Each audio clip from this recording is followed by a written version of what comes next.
Welcome back, everyone. Today's guest, we have Mr. Zac Miller, who is from the Uncivilized as Director of Manpower, as well as leads Breathwork. So I'll let him continue his introduction here, but it's fantastic to have you on this podcast here. Yeah, thanks for having me, Phil. Like Phil said, I'm Director of Manpower for Uncivilized, and we'll be working with Project Uncivilized, the nonprofit branch of Uncivilized, before too long. But I'm also a breathwork facilitator and men's work facilitator, and been from just listening to podcasts. At that point in life, I knew I needed a change, but didn't even know where to start.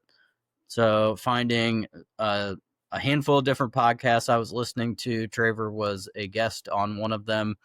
And I think I immediately bought the book, Man Uncivilized, after hearing that interview. Just dove all into Uncivilized. What I recognized was, the biggest component for me was finding community where I could be authentic. I think most of my life I was searching for brotherhood of some sort or community through church, work, those types of things. And was always, I guess I always knew there was something more for me than what I was getting out of those things. And through that, I found Uncivilized, and the community made it very easy for me to dive all into my self-development.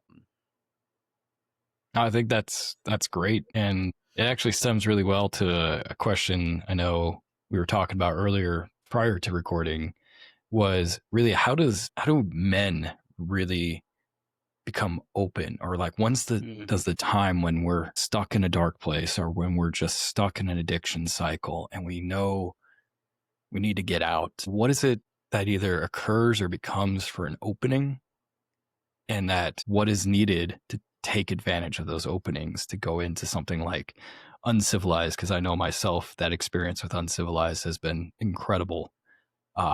Community of men, everything that's built there, really seeing a lot of good men being formed out of that, and that have stepped out of that darkness and taken those openings.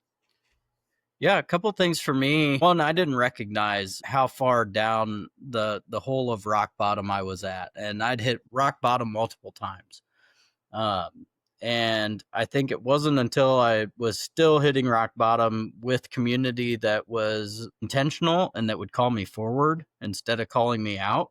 That was a big thing for me. People wondering and being curious about what was going on in my life. And, really that came down to them caring. Their curiosity was them caring. But I think for so many of us, hitting rock bottom is that point. And I don't necessarily think everyone has to hit rock bottom. I think maybe the world shows us what rock bottom is for a lot of people, but maybe not everybody has to get to those certain deep, dark places, if that makes any sense there. Yeah, I think one thing about rock bottom, if I may interject, while it's not a great place to be, and in using, I think, Trevor's words that I remember hearing from him, you don't want a condo down there. You don't want to buy a condo and stay. But I think the little sliver of gold within rock bottom is it can provide an opening to say, well, fuck it, I'm here. What's my way out?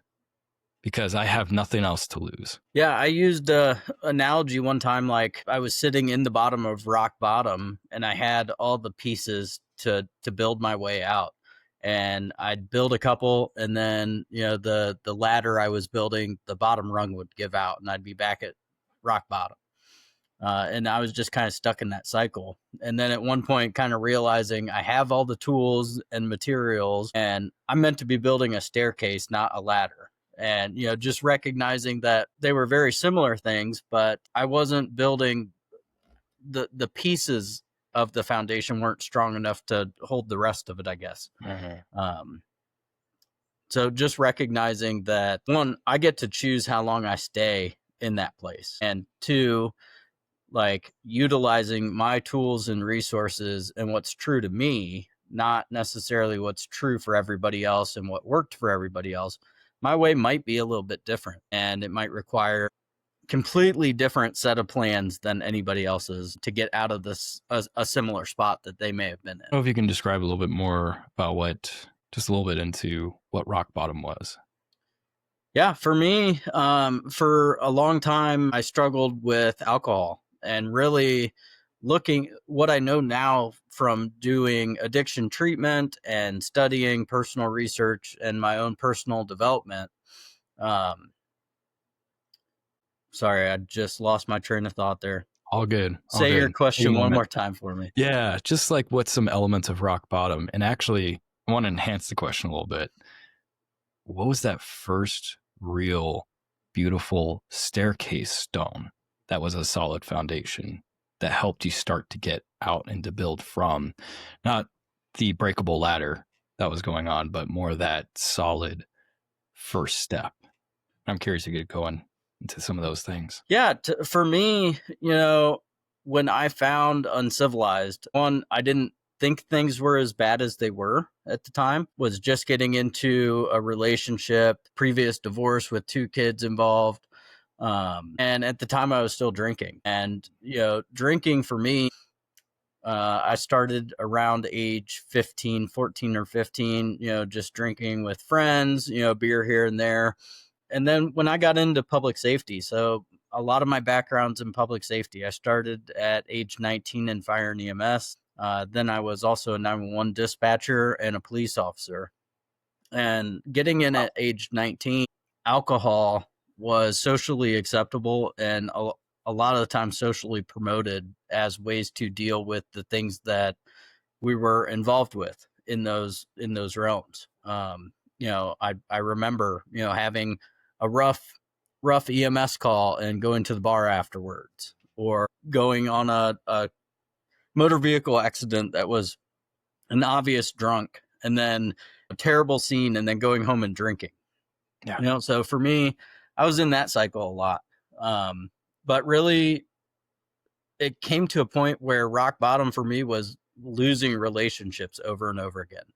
I would meet someone, and things would be great for a while, and then the cycle would happen again, or things I wasn't recognizing, like not being in any type of therapy, and not only for the public safety side of things, but childhood stuff, relationship things. Like, I wasn't doing any of the work, I was just existing, and really I was suffering more than, not, I was past struggle.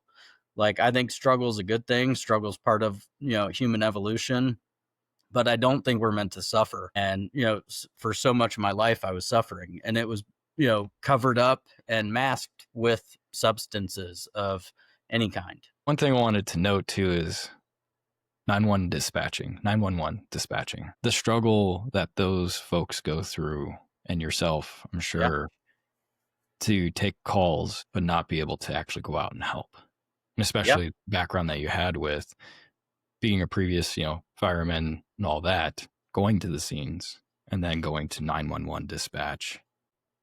It was definitely something I wasn't prepared for. Like, I knew all about the job and what the job entailed and all of that, but like, after getting into it and being pretty good at what I did, for somebody that struggles with ADHD to be able to work in that environment, I actually was probably thriving in those environments because of how many different things were going on at once, looking at multiple computer screens, doing multitasking. But there were definitely times we were always short staffed, and a lot of the departments that we dispatched for were volunteer or paid per call.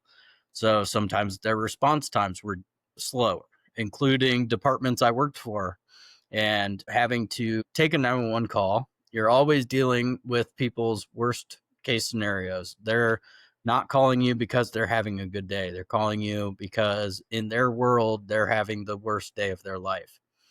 And, it doesn't matter how many times they've called 911 in the past. Every time they dial, it's the worst case scenario for them, and they need somebody to help. So being trained and then being tethered to the desk and radio definitely had its components that I wasn't aware about for even the past couple of years, I just started uncovering how some of those things affected me along the way. Um, Definitely not being able to respond when somebody's right down the road and you can't leave because you're in this room for 12 hours taking 911 calls. So it definitely, and a lot of the different types of scenarios, you often don't know the outcome of any of those calls. The fire department handles them, and most of the time dispatchers have no idea what the outcome of most of their events were. So just living in that unknown for so long of like, I wonder what happened to that guy, or I wonder if that person was really experiencing what they were describing to me on the phone, or was it something completely different? Most of the time it was something completely different, and they were just trying to get somebody there to help. Yeah, I just want to make sure that that was recognized, because the the strain that just even dispatchers who don't get enough credit Yeah. Thank you. on the Yeah. mental health out there, and the events, and like you said, I think was worded perfectly.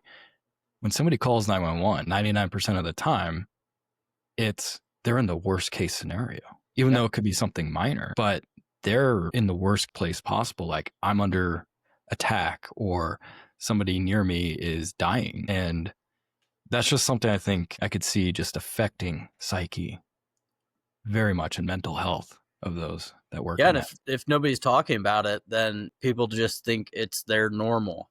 Yeah. And I will say, like, I've been encouraged recently with the organizations I've been a part of, my personal training and healing, to know that there are people out there that are addressing, especially the mental health side and the substance side of public safety. Departments are getting on board where they have not only peer to peer, but a psychologist on staff for their guys, or their staff working these different types of public safety jobs. So I think, things are starting to move in the right direction, but for so long, there's been a stigma. If you talk about it, you're out, or like, what's that going to do to my livelihood?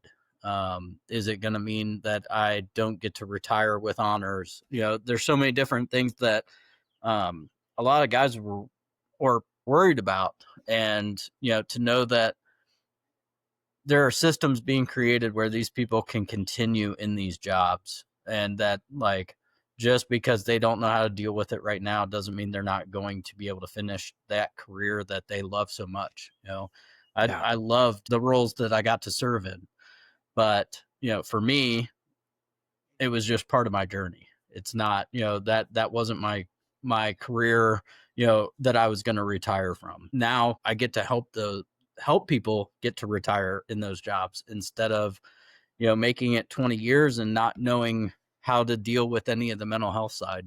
I want guys to be able to retire from these jobs. There's so many good public servants in the world that, aren't recognized, just because the spotlight's usually on the handful of bad people in those realms. So yeah, it's been really encouraging to know that the mental health side of things is shifting for that population. Yeah. And it feels like a slow burn at the moment, especially from, I know, things that we've talked about, things Yeah. I'm heard of what they're trying to do out there.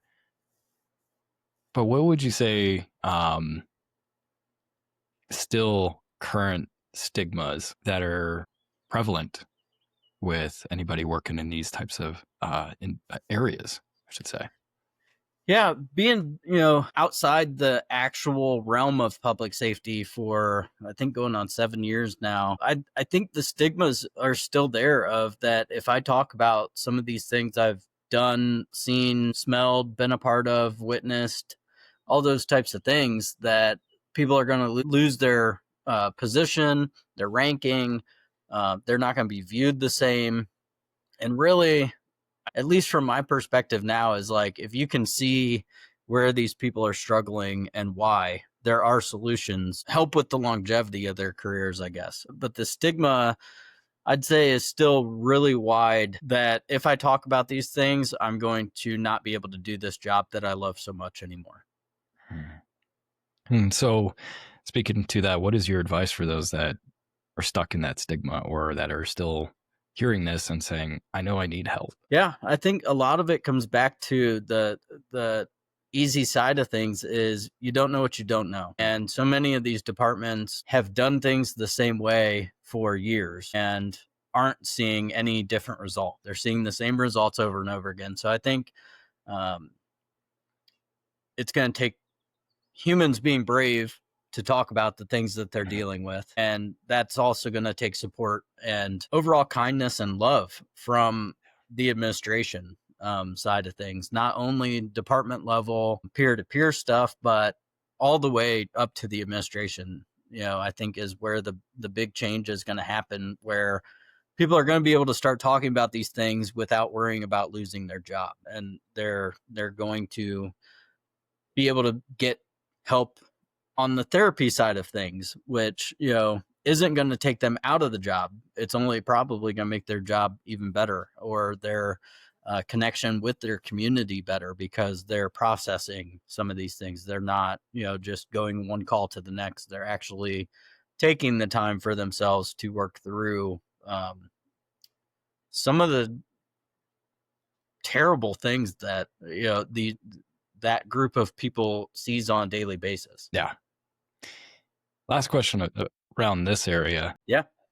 Because I really want your voice to be heard with even those that feel like their department maybe doesn't have the resources or still is stuck in an old stigma of, if you get help, you're going to be punished, or you're not going to be able to be promoted or eligible for these other things, or even potentially lose your job. What's some advice, if you can, for somebody like that stuck in that? I think,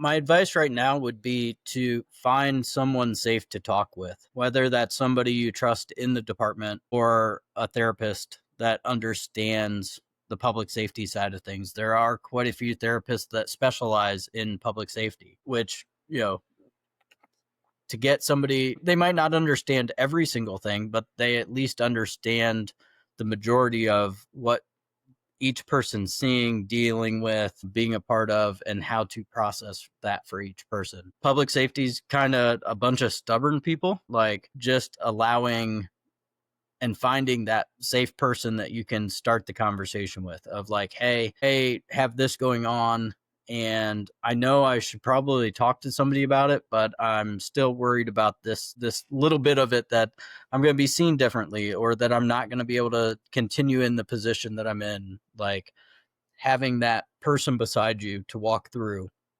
even in those departments where it might not feel like there is support, there's probably at least one other person there dealing with something similar. It's just going to take, like you and I were talking before, like one more repetition of talking about it, or, doing something positive to make lasting change for the department. Like, sometimes it's going to be uncomfortable being the guy that talked about his mental health, but if you saved, even just one other person from suicidal ideations and things like that are very prevalent in those communities right now, it's worth it. So I think really comes down to having support and getting uncomfortable to break that stigma. Now, thank you, Zach, for letting me indulge into that. And I think that's just good advice for any man or anybody out there. Find somebody that you can truly share with and seek help as best as you can. Yeah. I can meet the things that you need in that way. So no, I really appreciate that. So if anybody is working in these services fields that is listening, we're here for you. And, the things that are out there, they're starting to change, but a lot of stuff still may be on you to go find and seek. A lot of the departments are making the resources more available. Yeah. I've talked to quite a few guys that their departments are 100% on board with making sure their people are taken care of. And I think there's always going to be that handful that it is like pulling teeth to get some mental health support. And, mainly because it's just misunderstood. And the support has to be there for these people to continue serving their communities. Well stated. So to change gears. Yeah. How does one just starting to get into working in the men's work then become Director of Manpower. And I have to say, that name, Director of Manpower, is just, it always brings a smile. It's just always little humor. It's a great place. So how does one become director? It's a really fun title, and Yeah. it's definitely an honor to have that title. As of right now, I don't know of any other company that has Director of Manpower, so I think that's pretty unique. I think that needs to start happening. But in all seriousness, I kind of Yeah. manifested the position for myself. Once I started getting into the work, one of the first things I did through Uncivilized was the Uncivilized Leadership Crucible. And that was with President Dave Boyd. And Dave's Leadership Crucible was a huge turning point in my personal journey and in my men's work journey. It's promoted as a leadership development course, and it was not only leadership development, but self-leadership development. In that course, it was 6 weeks online, but the amount of things that we covered and the big things that I recognized from that course, especially that I've recognized recently, or that when I got into that course, I was living off of other people's core beliefs, core values, going off of just my family of origin. And I didn't truly know what I believed, what I truly felt, and who I was in the world. Going through that 6 weeks with Dave and the other men really showed me that, like, okay, you've lived up into this point of life. I think, at that point I would have been around 30, 32, somewhere around there. And you've lived for everybody else and under everybody else's ideas. It's like, you're allowed to have your own, and getting that permission to have my own beliefs and values, and then to be able to articulate them in ways like, it's not just fancy words that are coming out of my mouth. It's like integration of those things too into my lifestyle. And really, at that point in life, I was just starting to redesign my entire world. I was still working for other people. And not that I'm not working for other people now, but I pretty much work for myself, and through that have other opportunities. But really building the foundation from literally nothing, and using Uncivilized and other resources that have come up along the way to build that strong foundation through the Uncivilized pillars and the Uncivilized ethos. And then the Leadership Crucible with Dave, like, just kept building that foundation. And at one point was offered, after quite a bit of prayer and meditation on my end, was actually offered Director of Manpower position. And really, the position I hold, I deal with our in-person and online volunteer teams. So anybody that's running an in-person group or an online group. Do a lot with the podcast on the back end, just behind the scenes types of stuff, other administrative stuff. And then I work with the programming side of things for our online community, the Nation. And that's incredible. And yeah, what I saw too there was some of those steps in that stairs that you were talking about. Yeah.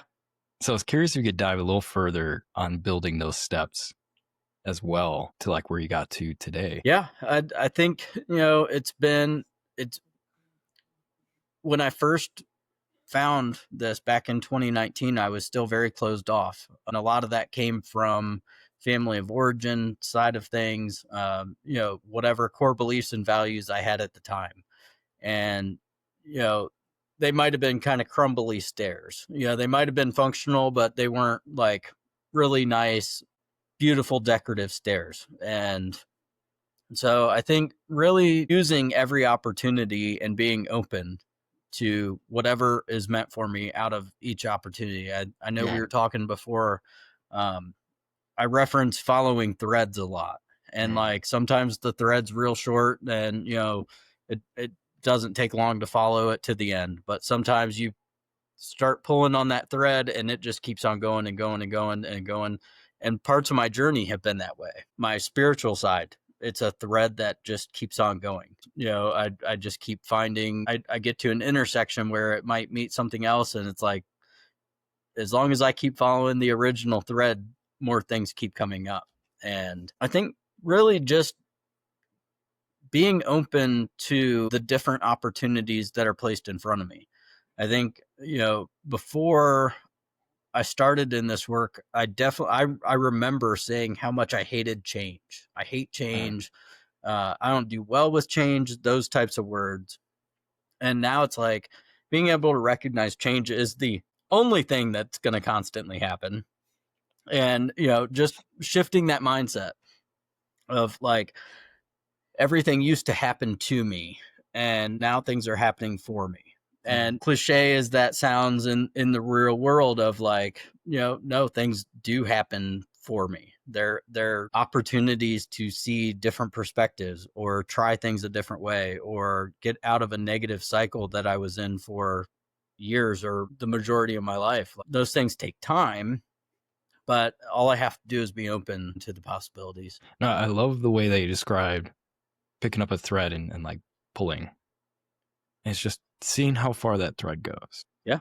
Sometimes they're not far, and Yeah. that's all you needed that time, but some of these threads, like once you grab a hold of them, you're going to the root. Like you're going to find the end of it. And I'm curious, with pulling threads, are we talking about more of just like a life path, or are we talking more of going down into self? It And can self be really both. Mhm. Yeah. I mean, it's, for me, it's definitely been both. There's been times where it was the journey had just focused on me and getting to root causes of things. And Yeah. there's been times where it was like, oh no, I'm going to follow this thread and it's going to lead, just like job position.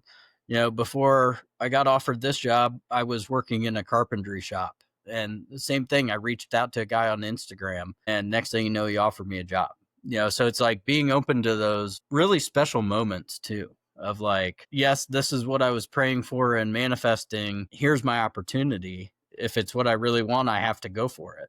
And, if not, we might not ever see where that thread led to or what the ripple effect of that one decision is.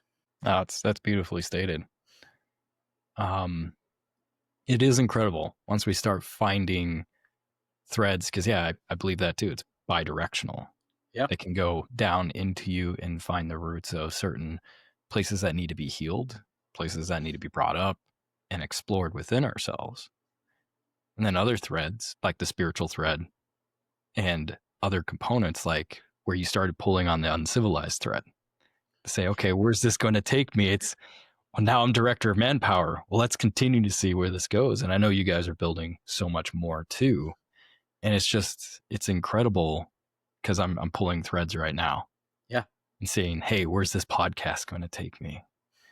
Where's, the formats and other things that will come naturally as I continue to pull the thread. But having that openness and that curiosity, like you described earlier, I think is also critical while pulling threads, because absolutely, a lot of us are closed off. We have our quote closed system, go to work, come home. Yep. That's about it. Or we do a couple other things. Comfortable things. Yeah. Yeah. And it's really that curiosity and that ability to take one step into the uncomfortable. Yeah. Just 1% at a time. Like you don't even gotta go full in. Like me, I like to go all in. So it's usually, head first into the deep end. But, it's okay to do that 1% at a time.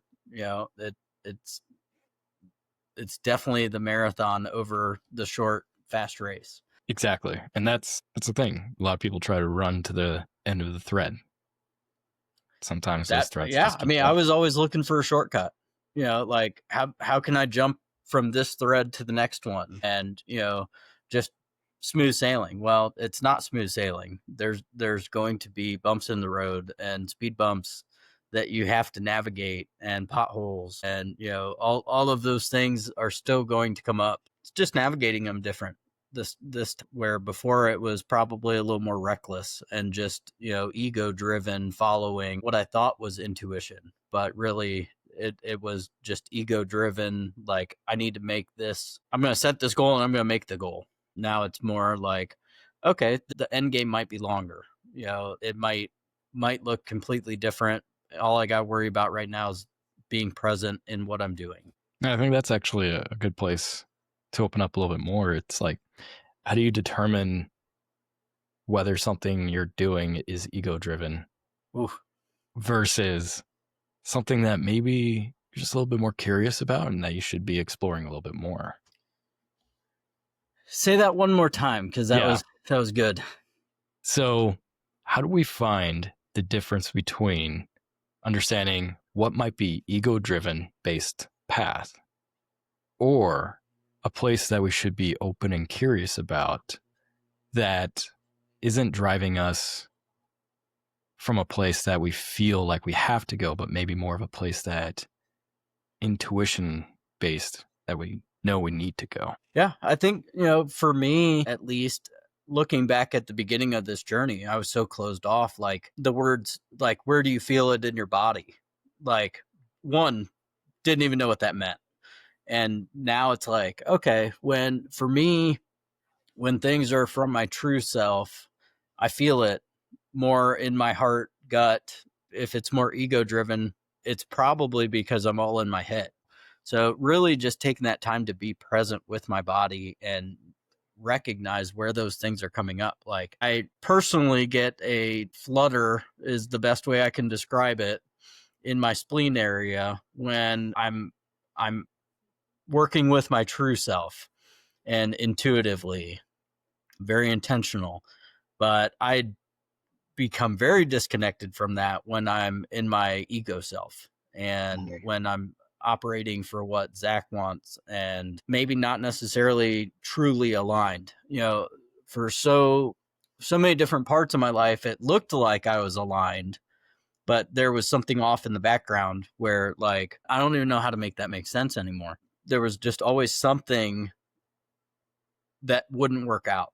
And it was because I was just out of alignment, just enough. Mm, I might have been following a thread that was next to another thread, I guess would be a way to put it in the words that we've been talking about today. I like that. Yeah.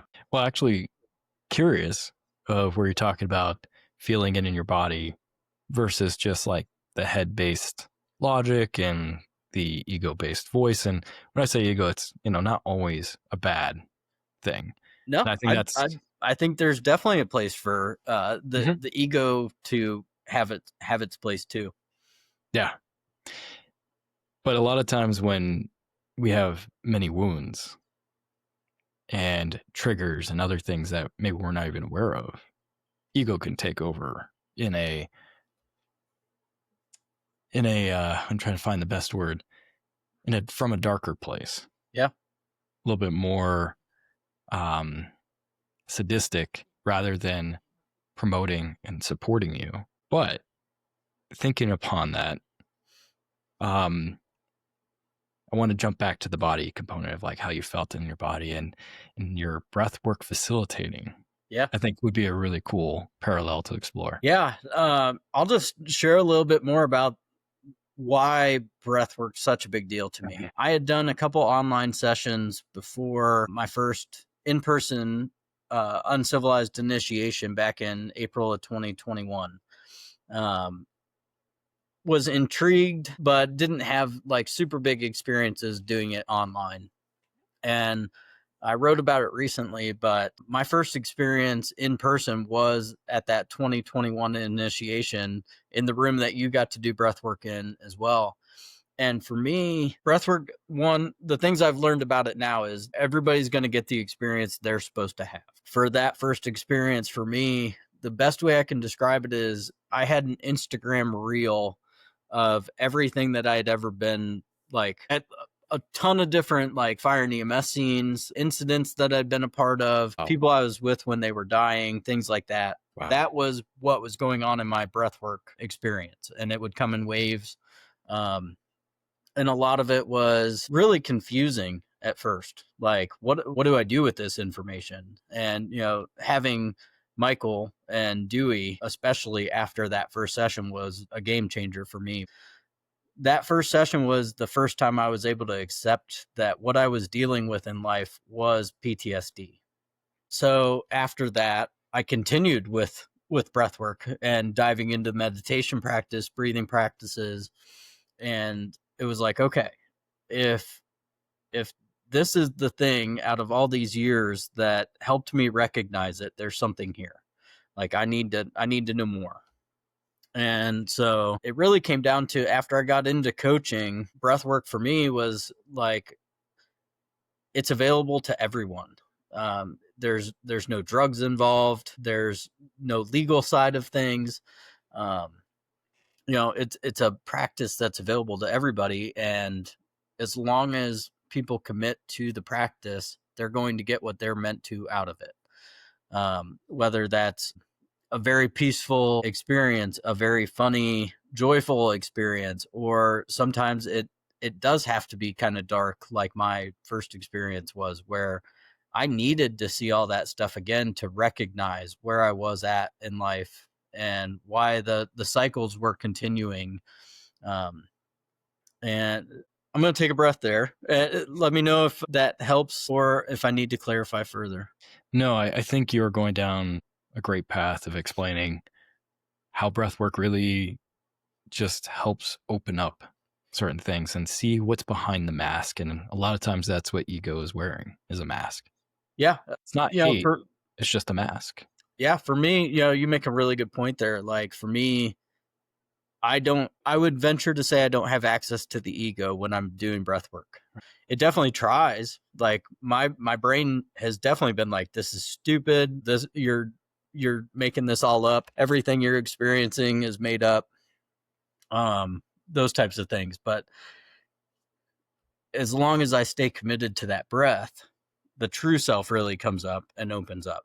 And once that's open, like the ego is very hard to even get in touch with, at least in my experience. No, I think that's beautifully stated. And also there's that power of breath. We forget to just take a breath. And even adding a single breath when we ourselves become dysregulated, when we notice that maybe we jumped into more of a heightened alert state, we forget to breathe. And that can happen for a slew of different reasons, but a lot Yep. of ways, especially triggered from past trauma, past things that happen in our life, experiences, we don't breathe. We forget to just pause. And it's like when something got triggered in somebody and all you're seeing is red, that person's not breathing normally. They're Yep. not, they are not giving themselves space, the time that they need to come down regulate a bit for the appropriateness of the situation too. Yeah. I had no idea when I started reading about breath work, especially after that first experience. Like it was foreign language to me because, at least in the culture I grew up in, breathing's a very passive thing. It's just something that happens. And one day you're going to take your last breath and that's going to be it. It's like, Yeah. no, there's so much more to it, that like different patterns can help us at different points in our day. Just like you were mentioning, like taking that simple pause. Like how many times recently I've caught myself doing a 4-7-8 triangle breathing just to regulate myself. Can you explain I that one a notice little it bit? while driving. Yeah. I'm curious. Can you explain a couple of the breath techniques and like what maybe some um, different types and versions are helpful for certain types of things? Yeah. Yeah, I'm curious. Yeah, breathwork's kind of a buzzword right now. It's it's been around for thousands of years, probably millennia at this point. And the simple things like 4-7-8 breathing, just simple in for 4, hold for 7, out for 8, is really good at regulating the nervous system and getting you back into a parasympathetic state. Um and things like box breathing. Box breathing is actually, four breaths in, hold for 4, out for 4, hold for 4. It's something that even the Navy SEALs and Special Forces guys use in regulating their nervous systems while they're out on missions. It can also help you fall asleep a lot faster. I know, I don't always do the same patterns every night, but usually every night I do breath work right before I fall asleep. And I've noticed that it helps me get to that point of falling asleep. Another one I found through a guy named Ben Holt, and he's available on Insight Timer. It's called Euphoric Breath. And Euphoric Breath is, he does 4 rounds of essentially 12 breaths, and there's some energy holds and breath holds and stuff integrated into it, and you can almost get a light psychedelic euphoric effect out of that pattern. So I really enjoy that one. I do that one usually every day at some point, and essentially you're releasing endogenous DMT from the pineal gland when you're using these certain breathwork patterns, and that's one of them. It's also similar to the experience that you had at our breathwork at the initiation, where you can get that psychedelic type, not an ordinary state of consciousness from these breathing patterns. So there's so many different ones out there right now. Wim Hof is a big name in breathwork right now. Incredible guy with an incredible story. And his are more energizing, but also nervous system regulating and things like that. But there's so many different holistic modalities that play together too, like breathwork and meditation, breathwork and cold plunging, or there's some research out right now about like warm bath for regulating nervous system, not only cold bath. I haven't heard that one before. Some intriguing things that make a whole lot of sense, because some of us, like, I don't mind doing cold plunges, but they're not my favorite thing to do, and I'm not like cold plunge every day kind of guy. But like for me, the warm water regulates me better. Like, I've really found that everything comes back to breath work for me, though. It is how I regulate. It's how I get myself to sleep better, energize, be more present, all those types of things. And it really just came down to the availability of it, and how just learning a little bit. Like there's a book called Breath, The Science of a Lost Art by James Nestor. Phenomenal book. I think especially every American human needs to read that, because it really explains the things about breathing that our culture hasn't shared with us. How simple breathing through the nose, and the fact that you can reverse some of your sleep apnea type things just by breathing practices. It's amazing to me. That's incredible. And I think there's a quote, and I don't know, and I'm going to butcher it to you because I just remember parts of it, and I forgot where it came from, but I believe it's like, mind is the master of the body, but the breath is the master of the mind. Yeah. There's a variation of it, but I believe that's what it was. Yeah, it's amazing how like the breathing really does control so many different aspects of our body. And like I said, for me growing up, it was such a passive thing. We can modify the pattern, we can modify the rate, we can modify, just the intention behind, just changing your intention to breathe better for your body can do a lot, and just knowing that like it's going to take practice. That's why they call it a practice, because it takes the time over and over again. You're never going to have it perfected. There's probably always going to be something more to learn, all those things. Yeah. And I think it's a highly important note just to think about breathing. And I grew up in very much the same way. You just breathe for health function of literally just living, and it's an automatic thing. Yep. I mean, yeah, sure, it's part of our automatic nervous system. I'm probably saying that wrong as well. But so is the parasympathetic and sympathetic parts. All of our nerves are a part of that as well. Yep. So the things that live in our mind that also live in our body, and the feelings that we get, it's all connected. Every single bit of it. So, and those that don't know parasympathetic, sympathetic, it's just the different states. Sympathetic being a much more activated state, like alert, and then there's different levels all the way to like threat, where you either are fight or flight. And then parasympathetic goes into a couple different states. There's dorsal, and then I spacing on the other one. There's dorsal vagal. Dorsal vagal, yeah.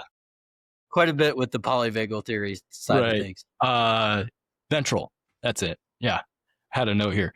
Ventral, where ventral is like you're social, you're comfortable, things are fine.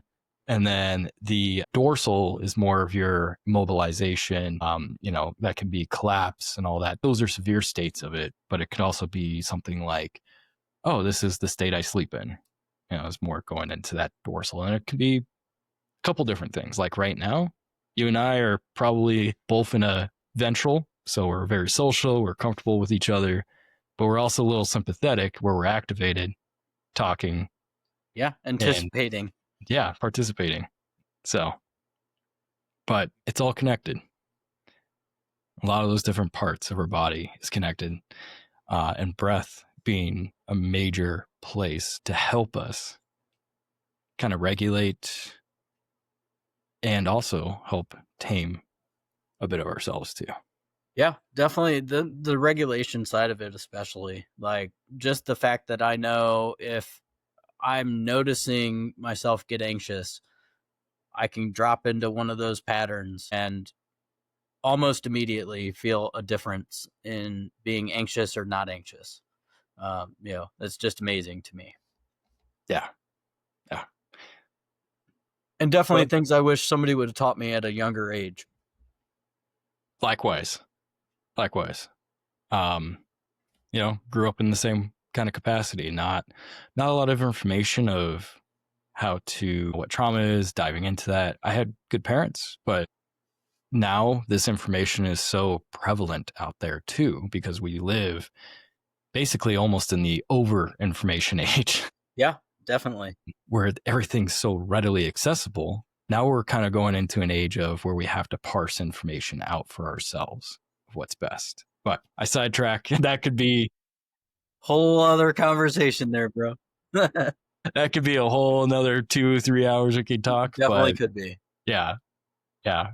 But no, Zach, I appreciate your time here and being on this podcast. I do want to wrap, and I'm still formulating kind of an ending question, but what is maybe a piece of advice or two that you want to give to those out there listening, in living life and maybe pulling some of those threads? That's a big one. Yeah, and pauses are acceptable. I think the biggest thing coming up for me, especially right now, is just how the world could really shift in really subtle, powerful ways if people continue to be their authentic self and always being curious about what their authentic self is.